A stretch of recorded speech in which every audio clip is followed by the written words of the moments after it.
Hello, how are you? Doing good. I'm doing good. So what brings you to the conference? Well, I've been a science teacher for about 22 years Okay. and recently started teaching physics, and I'm going to be teaching on a lot more chemistry courses. And I figured even though I've been teaching for over 2 decades, it's always good to come out here and sharpen my skills and learn a few new things.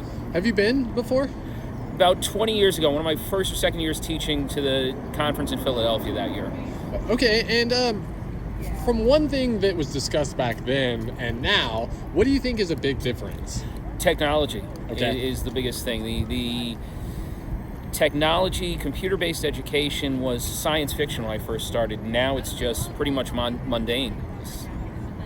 Do you think that's good for the community moving forward? It's a double-edged sword, definitely. I do think for science education it is an overall good because we can use tools that students already know and are already familiar with to help enhance science knowledge. But as I said, there are risks, making sure that they're getting good content when they go out on their own. But I do see it as a net positive.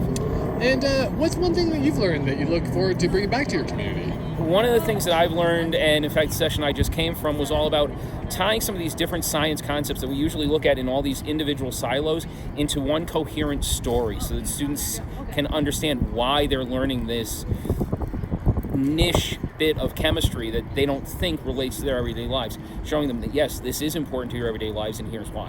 Why do you think that's important for community to you personally? Because so often, if students can't connect it to their everyday lives, it's so easy for them to just read it, remember it for the test, spit it out for the test, and then forget about it. And to show them, hey, this is important because science literacy and science competence has dropped off, and we need to bring it back, and it starts in the schools.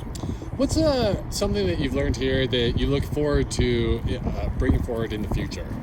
I think the storyline stuff, the new technology, and just really trying to inspire the students into being the best scientists that they can, even with the mundane things, and just how easy it is for everybody to be a scientist. If you don't mind me asking, what inspired you to get into the field that you're in?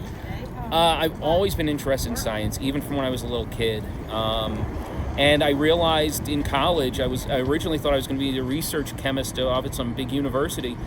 But when I was in college, I realized I had a bit of a knack for sharing what I knew with my colleagues, with my friends.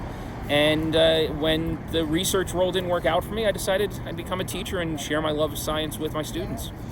Why do you think conferences like this are important, for communities? I'm the only physics teacher in my school and one of only 5 in the city I teach in. And being able to meet with other physics teachers, with other chemistry teachers from around the nation, hearing that, yes, we're all dealing with the same problems and finding different solutions for it, it's strength in numbers. Pure and simple. Thank you, sir, for taking the time to speak. Not a problem.